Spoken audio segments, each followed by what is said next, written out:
Hello guys, हम लोग ने सिंटैक्स का 1 से 4 तक रोल पहले कर चुके थे। अब हम लोग रोल नंबर 4 की तरफ बढ़ते हैं। चलिए हम लोग रोल नंबर 4 से आगे बढ़ते हैं। और आप लोग से एक रिक्वेस्ट है रोल नंबर 4 बताने से पहले कि आप लोग अपने दोस्त के साथ या अपने जो भी दोस्त या ग्रुप हो उसके साथ में मेरे इस चैनल को लाइक करें और सब्सक्राइब करें और अपने फ्रेंडों के साथ शेयर करें। चलिए हम लोग रूल नंबर 4 की तरफ बढ़ते हैं। देखिए रूल नंबर 4, नीडेंट और डारेंट का प्रयोग सिंगुलर और प्लूरल के साथ हमेशा प्लूरल फॉर्म में होता है। जैसे कि आप लोग देखिए, सी नीडेंट गो देयर, ये सही है, लेकिन इसमें दूसरे में देखिए सी नीडेंट्स एस लग गया, ये क्या है? गलत है। इसलिए पहला वाला सही है, दूसरा क्या है? गलत है। चलिए हम लोग इसका नोट बताते हैं। देखिए इसका नोट, लेकिन डर और नीड का प्रयोग मेन वर्ब के रूप में सिंगुलर और प्लूरल बोला जा रहा है कि दोनों ही रूपों में होता है। लेकिन आप लोग देखिए इसमें कि पहला में सी नीड्स ए बुक, ये सही है, और दूसरा क्या है? सी नीड ए बुक। तो ये नीड मतलब होता है आवश्यकता, आप लोग जानते होंगे। ठीक है, ये नीड्स क्या है? इसके साथ में एस लगने के बाद ये क्या है? सही है, नीड्स हो गया। ये क्या है? सिंगुलर हो रहा है, ये सही है। लेकिन नीड लगा हुआ ये क्या है? गलत है। आप लोग ने पहले पढ़ चुके थे, आप लोग ने पहले पढ़े हुए, देखिए यहाँ पे कि नाउन नाउन के साथ में एस या एस या आई एस लगाने के बाद क्या हो जाता है? प्लूरल हो जाता है। लेकिन वर्ब के साथ एस या एस लगाने के बाद क्या हो जाता है? वो सिंगुलर हो जाता है। इसी तरह आप लोग यहाँ देखिए, ये क्या है? ये क्या है? ये नाउन है कि वर्ब है? आप लोग बताइए कि नीड्स जो है ये नाउन है कि वर्ब है? आप इस कमेंट बॉक्स में आगे बताइए आप लोग। नीड का मतलब आप लोग देखिए यहाँ पे, नीड और डर का मतलब यहाँ देखिए हिम्मत होना, करना या की आवश्यकता होना। तो आप लोग कमेंट बॉक्स में बताएं कि जिसके लास्ट में ना होता है हिम्मत होना, करना, की आवश्यकता होना, वो क्या होता है? ये वर्ब है या फिर नाउन है? चलिए आप लोग आगे देखिए। दे नीड बुक्स क्या है? बुक्स किताब, ये नाउन के साथ में एस लगा, ये क्या है? सही है। लेकिन यहाँ पे नीड्स है और इसमें एस लगा हुआ, ये क्या है? गलत है। चलिए हम लोग इसका दूसरा नोट का दूसरा में चलते हैं कि डायरेंट और नीडेंट के बाद इन्फिनिटिव विद टू कभी नहीं लेता है। या एक चीज देखिए इसमें, डायरेंट और नीडेंट के बाद इन्फिनिटिव विद के साथ कभी भी टू का प्रयोग नहीं होता है। ही डायरेंट टू कम हेयर, ये क्या है? गलत है। क्यों गलत है? कि यहाँ पे टू लगा हुआ है, इसलिए क्या है? गलत है। इसमें ही डायरेंट कम हेयर, ये सही है क्योंकि इसके में टू नहीं लगा हुआ है। यहाँ बताया जा रहा है कि इन्फिनिटिव विद टू का प्रयोग नहीं होता है। चलिए आगे चलते हैं। ये तो बता ही दिए कि डर और नीड का मतलब होता है हिम्मत होना या पढ़ना या की आवश्यकता होना के अर्थ में होता है। लेकिन ये सब रहने के बाद अगर मेन वर्ब के रूप में इसके बाद इन्फिनिटिव विद टू का प्रयोग जरूरत के मुताबिक हम लोग कर सकते हैं। जरूरत के मुताबिक इसका प्रयोग कर सकते हैं। जैसे देखिए, he dares to oppose his teacher, ये क्या है? सही है। ये क्या है? सही है क्योंकि यहाँ पे टू लगा हुआ है, अपोज हिज टीचर। लेकिन यहाँ देखिए ही डेरेस अपोज, यहाँ टू नहीं लगा हुआ, हिज टीचर, ये क्या है? गलत है। चलिए हम लोग अब रूल नंबर 5 पे चलते हैं। देखिए आप रूल नंबर 5 पे कि सपोज नेशनल जो सेंटेंस होता है उसमें कभी भी सपोज मतलब कोई चीज सपोज मतलब मानना एक तरह से होता है। जैसे इसमें देखिए इफ रहता है, एज इफ रहता है, एज थ्रो हो या फिर एज ओनली या सपोज हो, मतलब एक साथ हो, या फिर आई विश या फिर वी विश या फिर ही विश या सी विश डैश इटीसी, ऐसा कुछ भी रहे। इससे स्टेट से ये होता हो कोई भी असंभव कोई भी चीज या शर्त या कोई कल्पना का बोध होता हो, इसमें ये सब मतलब ये कुछ भी प्रयोग हो, या इफ हो या एज इफ हो या एज थ्रो हो या एज ओनली हो, ये मतलब ये ऐसा कुछ भी सेंटेंस हो सेंटेंस हो तो इन शब्दों के बाद नंबर, इन शब्दों का जो नंबर आएगा या फिर कोई पर्सन आएगा या सब्जेक्ट कुछ भी हो, सब्जेक्ट हो या नहीं हो या फिर भी कुछ भी हो, तो प्लूरल वर्ब हमेशा क्या वेयर का प्रयोग होता है। क्या चीज का प्रयोग होता है? वेयर का प्रयोग होता है।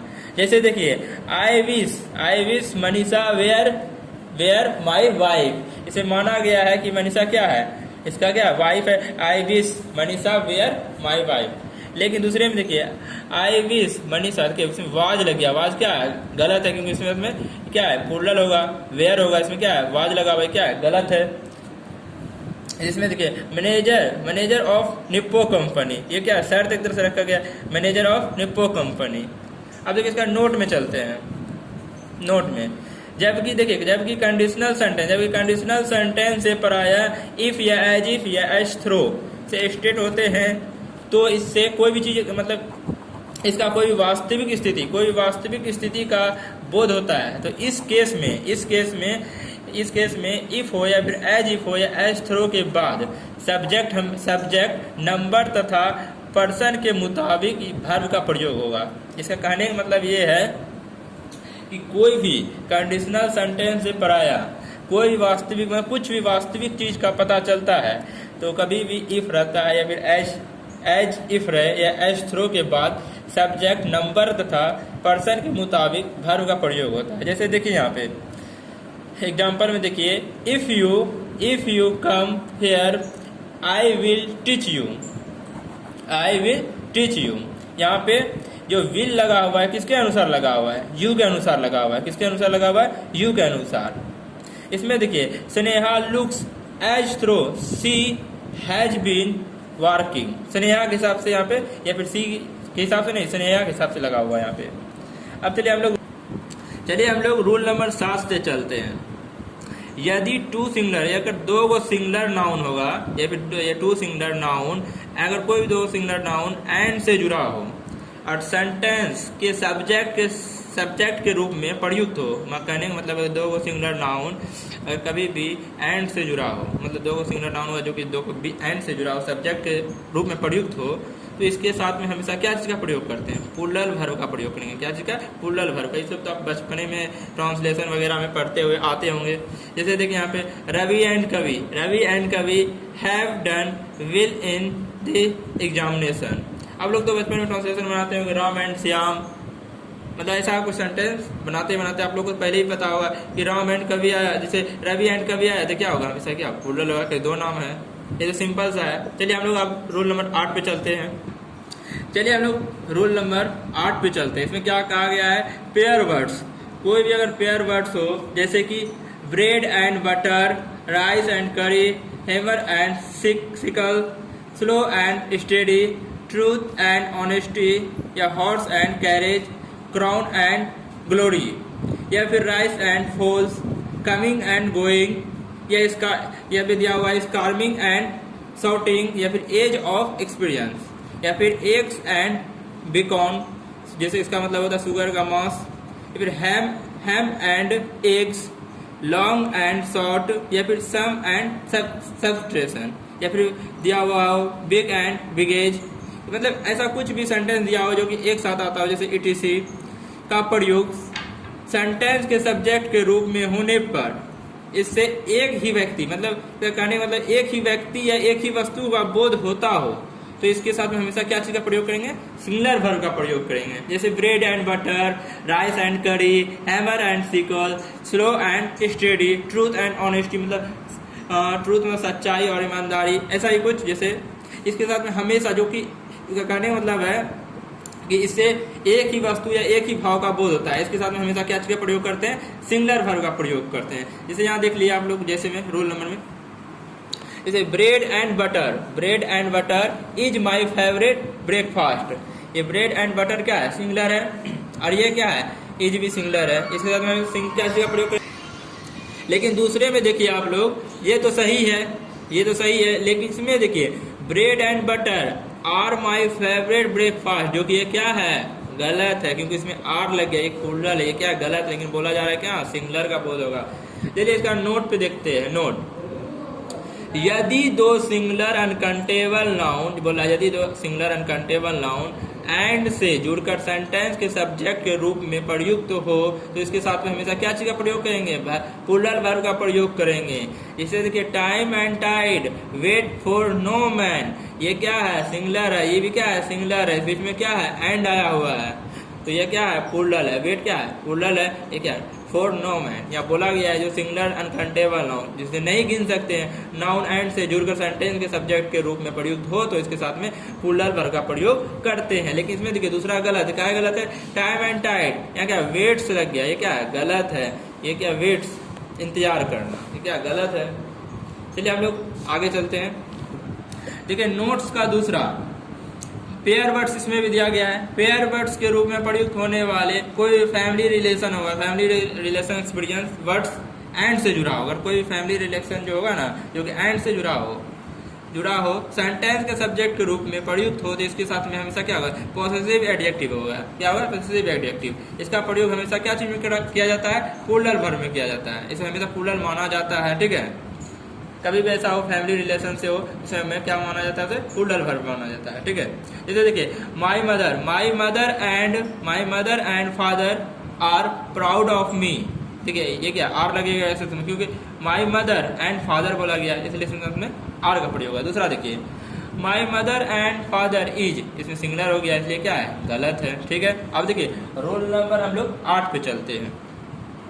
8 तो हो चुका था, अब हम लोग रूल नंबर 9 पे चलते हैं। यदि दो सिंगुलर नाउन बोला इसमें, यदि दो सिंगुलर नाउन एंड से जुड़ा हो, ठीक है, तथा फर्स्ट सिंगुलर, जो फर्स्ट सिंगुलर होगा शुरू में होगा, जो फर्स्ट सिंगुलर नाउन के पहले, अगर फर्स्ट सिंगुलर नाउन के पहले कोई भी आर्टिकल दिया हो, ए हो, एन हो, द हो, ठीक है, फिर बोला पॉजिटिव एडजेक्टिव, उसमें एडजेक्टिव हो, रिलेशन हो, तो वो उसकी जैसे हम देखिए कि क्या क्या रहेगा, माई रहेगा, योर रहेगा, आवर रहेगा, etc का प्रयोग हो तो इससे सेम पर्सन मतलब एक ही व्यक्ति वस्तु होगा। क्या बोला, एक ही व्यक्ति वस्तु का बोध होता हो तो इसके साथ में हमेशा क्या करते हैं, सिंगुलर वर्ब का प्रयोग करते हैं। बोला जा रहा है यदि दो सिंगुलर नाउन एंड से जुड़ा हो तो फर्स्ट सिंगुलर नाउन के पहले अगर कोई भी आर्टिकल लगा रहेगा तो उसे हम क्या मानेंगे, हमेशा सिंगुलर वर्ब का रूप में माना जाएगा। जैसे कि आप देख लीजिए इसमें एग्जाम्पल में देखिए आप लोग, जैसे दिया हुआ है the principal and secretary was there.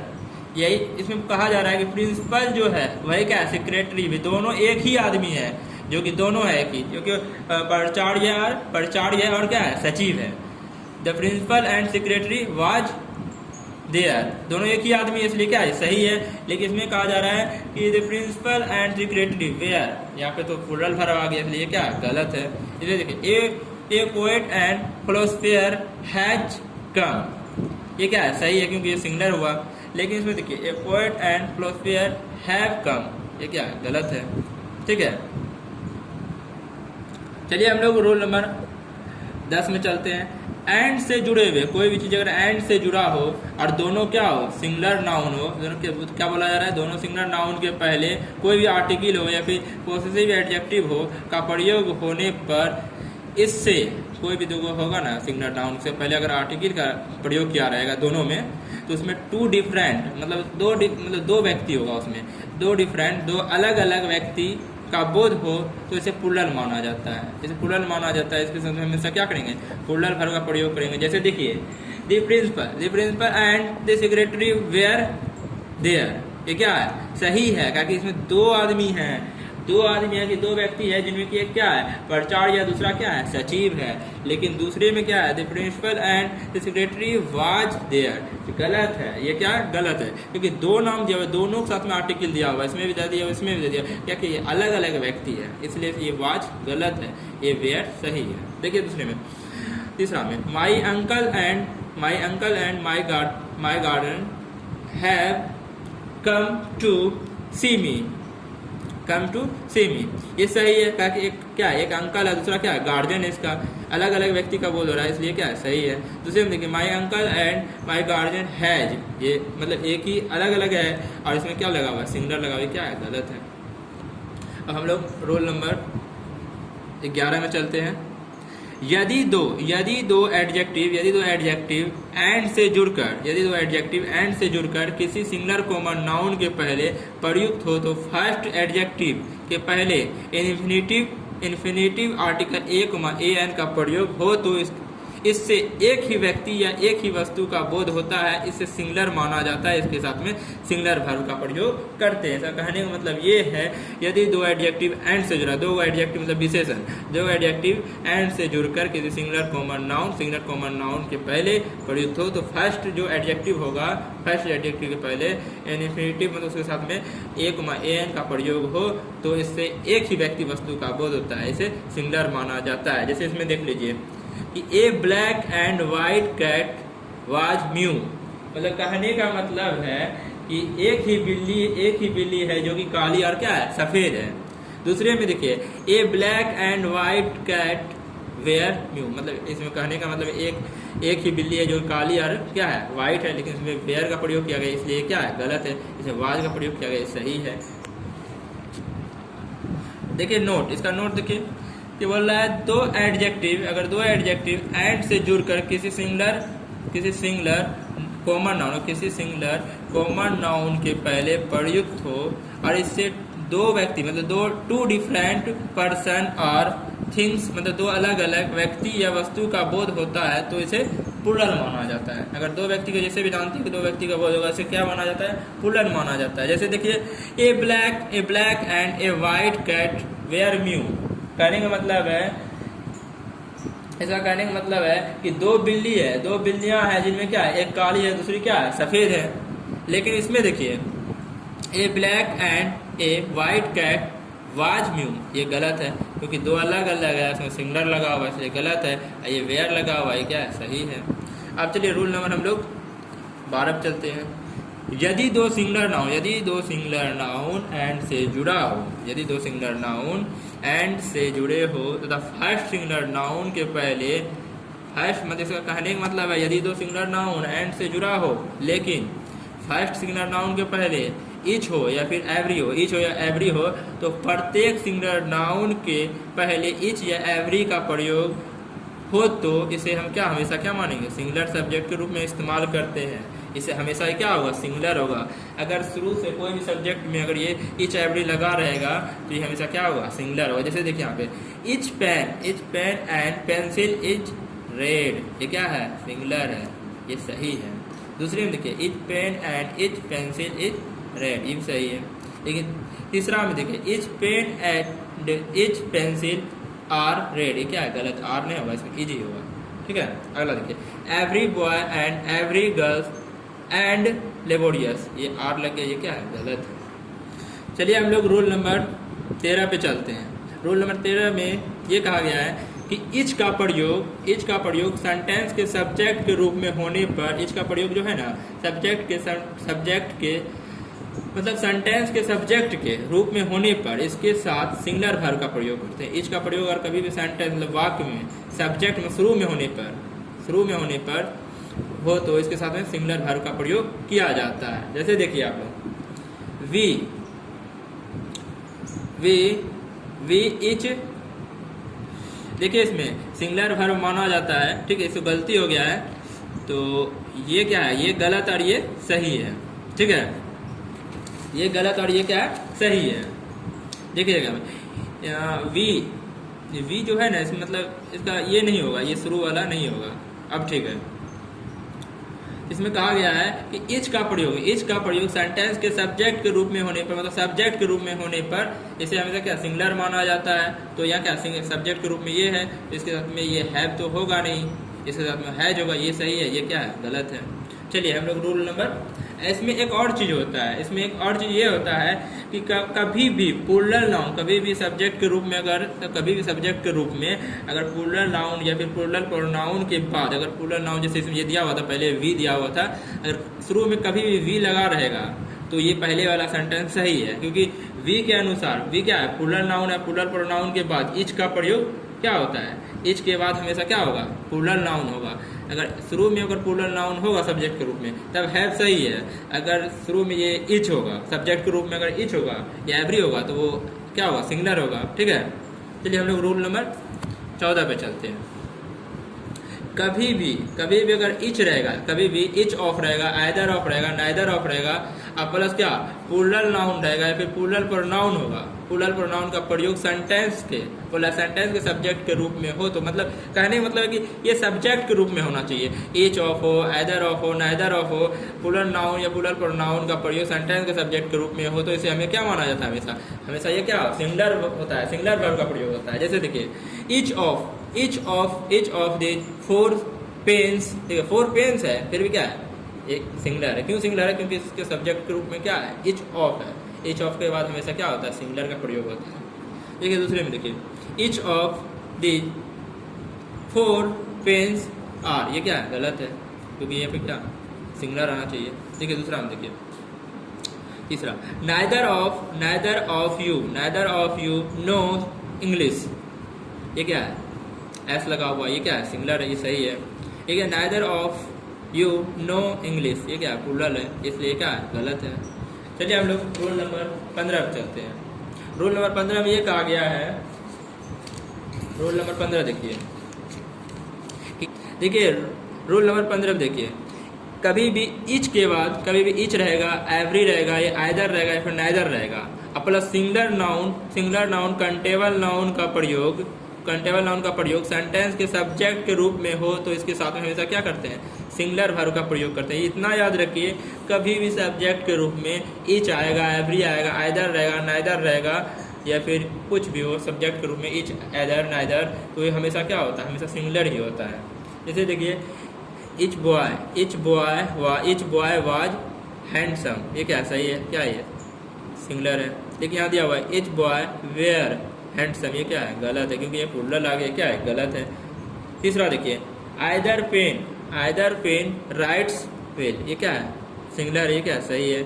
लेकिन ये देखिए आइदर पेन, ये क्या है एस नहीं लगा हुआ, ये ऐसे लिखा हुआ WRIT write, either pen write will, ये क्या है गलत है। ठीक है चलिए इसका हम लोग नोट देख लेते हैं। देखिए इच हो, आइदर हो तथा नाइदर को इच आइदर नाइदर को डिस्ट्रीब्यूट मतलब बांटना, डिस्ट्रीब्यूट प्रोनाउन कहा जाता है, इसको बांट कर लिखा जाता है, डिस्ट्रीब्यूट प्रोनाउन कहा जाता है।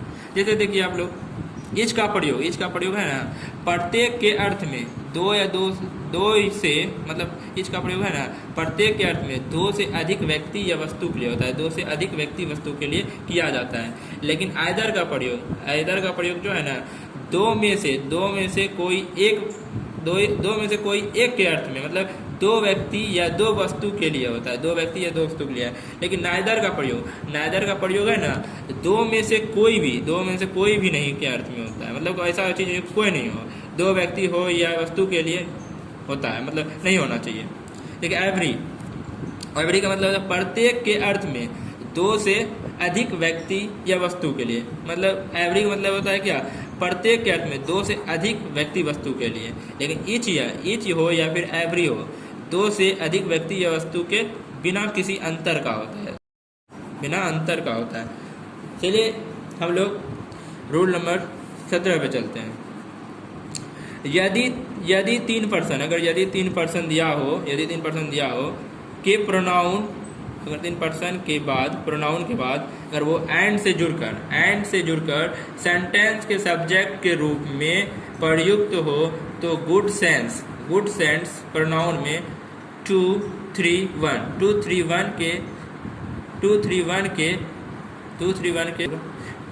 231 के सीक्वेंस को फॉलो किया जाता है। इसके साथ हमेशा क्या प्लूरल वर्ब का प्रयोग होता है। जैसे देखिए 2 का मतलब होता है सेकंड पर्सन, 2 का मतलब क्या होता है सेकंड पर्सन, 2 का मतलब सेकंड पर्सन। सेकंड पर्सन में कौन आते हैं, यू आते हैं, योर आते हैं। थर्ड पर्सन में क्या आते हैं, ही आते हैं, ही, सी, इट, ठीक है। आइए फर्स्ट पर्सन में क्या आते हैं, आई और वी आते हैं। फर्स्ट पर्सन में कौन आते हैं, आई और वी। आप ये वाला first person, second person, third person. Second person में आते हैं यू और योर, थर्ड पर्सन में ही, सी, इट, नेम, ठीक है। और ये फर्स्ट पर्सन में आई और वी आते हैं, ठीक है। जैसे आप लोग देखिए एग्जाम्पल से देखिए आप लोग, यू क्या है सेकंड पर्सन, ही क्या है थर्ड पर्सन और एंड से जुड़ा हुआ है, आई क्या है first person, are good friends, ये क्या है सही है। क्या सही है, क्यों सही है ये, आर किसके हिसाब से लगा, यू के हिसाब से। आप लोग को बताए थे ये कौन सा ये जो होता है 2 3 1 के सीक्वेंस में लिखा जाता है। क्या चीज़ के सीक्वेंस में लिखा जाता है? 2 3 1 के सीक्वेंस में। लेकिन आप लोग यहाँ देखिए कि पहले 2 का प्रयोग किया गया है। 2 ये यू क्या है? सेकंड पर्सन है। सेकंड पर्सन के हिसाब से यहाँ क्या है? आर क्या है? सही है। अब दूसरा सेंस में देखिए आप लोग, यू लिखा हुआ है, you he and I am good friends. ये क्या है? क्यों गलत है? आई के साथ में एम नहीं आया। क्यों नहीं आया? क्योंकि ये क्या है? सेकंड पर्सन, ये थर्ड पर्सन, ये फर्स्ट पर्सन है। ये हमेशा सेकंड पर्सन के मतलब हम बताए थे यहाँ पे सीक्वेंस में कि ये हमेशा 2 3 1 का सीक्वेंस लेता है। इसलिए यहाँ पे यू के अनुसार यहाँ पे क्या होगा? यहाँ आर का प्रयोग है, एम का प्रयोग नहीं होगा। ये गलत है। अब हम लोग रूल नंबर 18 पे चलते हैं। यदि दो पर्सन के प्रोनाउन एंड से जुड़ा हो, अगर दो पर्सन एंड से जुड़ा हो और सेंटेंस के सब्जेक्ट के रूप में प्रयुक्त हो तो इसके साथ प्लूरल वर्ब का प्रयोग होता है। इससे दो पर्सन के प्रोनाउन को ऐसे सीक्वेंस में लिखा जाता है 2 3। अगर 2 3 हो या फिर 2 1 हो या 3 1 हो, मतलब कहने का मतलब है 2 3 का मतलब है कि सेकंड पर्सन और थर्ड पर्सन। और ये 2 1 का मतलब होता है कि सेकंड पर्सन और फर्स्ट पर्सन। और ये 3 1 का मतलब होता है कि थर्ड पर्सन और फर्स्ट पर्सन। इसके सीक्वेंस को फॉलो कर लिखा जाता है। इसके सीक्वेंस को क्या करता है? फॉलो करके क्या लिखा जाता है। जैसे आप लोग देखिए एग्जांपल में, you and he are good friends. देखिए यहाँ पे यू क्या है? सेकंड पर्सन एंड ही क्या है? Third person. इसके हिसाब से यहाँ क्या आर का प्रयोग हुआ। क्यों हुआ? देखिए आपको बताया 3 1 2 3 1। यहाँ पहले क्या है? 2 है। 2 के हिसाब से ये आर का प्रयोग सही है। दूसरे में क्या लोग, you and he is good friends. ये यहाँ पे क्या? यू के अनुसार यहाँ पे आर का प्रयोग हुआ है, इसलिए ये क्या है? गलत है। इज का प्रयोग किया गया इसलिए क्या है? गलत है। ये क्या है? सही है। आगे देखिए, यू एंड आई देखिए आगे, you and I were playing cricket. ये सही है। क्यों सही है? यू के अनुसार वेयर का प्रयोग किया गया है। आपको बताए थे कि 2 3 1 पहले 2 आता है, उसके बाद क्या आता है? 3 आता है, उसके बाद 1 आता है। तो यहाँ यू के अनुसार ये वेयर का प्रयोग किया गया। ये क्या है? सही है। दूसरे में देखिए, you and I was playing cricket. Was किसके अनुसार आया है? ये यू के अनुसार यहाँ वेयर का प्रयोग होना चाहिए, लेकिन यहाँ वाज का प्रयोग किया गया। ये क्या है? गलत है। अब हम लोग इसका नोट पे चलते हैं। यदि तीनों पर्सन के प्रोनाउन एंड से जुड़कर मतलब बैड सेंस देता हो, बोला तीनों पर्सन के प्रोनाउन एंड से जुड़कर अगर bad sense they, bad sense में भूल, दोष, पाप, अपराध का बोध कराने के लिए सेंटेंस सब्जेक्ट के रूप में प्रयुक्त हो तो प्रोनाउन के 1 2 3 के सीक्वेंस क्रम को फॉलो किया जाता है। इसके साथ में प्लूरल वर्ब का प्रयोग किया जाता है। देखिए इसमें कहा जा रहा है कि अगर बैड सेंस हो, कोई भी चीज़ हो, जैसे भूल हो, दोष हो, पाप हो, अपराध का बोध कराने के लिए सेंटेंस हमेशा क्या चीज़ का प्रयोग करता है? प्लूरल वर्ब का प्रयोग किया जाता है। ये हमेशा क्या चीज़ का सीक्वेंस फॉलो करता है? 1 2 3 का सीक्वेंस फॉलो करता है। जैसे देखिए आप लोग इसका एग्जाम्पल देखिए, आई यू देखिए कोमा दिया हुआ है, I you and he are guilty. ये किसके अनुसार प्रयोग किया गया है? यू के अनुसार। लेकिन यहाँ क्या बोले थे? 1 2 3। तो यहाँ पे ये तो अलग है इससे। ये 2 के अनुसार, 2 क्या है? सेकंड पर्सन के अनुसार यहाँ पे क्या चीज़ का प्रयोग हुआ है? आर का प्रयोग हुआ है। इसमें देखिए, I you and he is guilty. Is ये तो यू के अनुसार यहाँ प्रयोग होना चाहिए, यहाँ तो आर का प्रयोग है, ये इज का प्रयोग किया गया, इसलिए क्या है? गलत है। चलिए भाइयों, अब हम लोग अगले